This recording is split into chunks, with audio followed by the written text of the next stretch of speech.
Inilah nasi Bin, kisah nasi yang tersakiti. Dulu, ia hanyalah butiran nasi biasa. Setiap kali azan maghrib berkumandang, ia selalu bahagia karena tahu akan menjalankan tugas mulianya, yaitu mengenyangkan mereka yang berpuasa. Namun, suatu hari, nasibnya berubah. Saat ia tersaji di piring, seseorang mengambilnya dengan penuh semangat.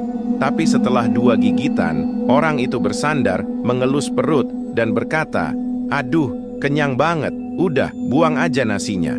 Tanpa rasa bersalah, ia dilempar ke tempat sampah, diabaikan begitu saja. Rasa sakit dan dendam mengubahnya. Butiran nasi yang dulu lembut kini mengeras, membentuk sosok mengerikan. Ia bangkit dari tumpukan sampah sebagai nasi jahat.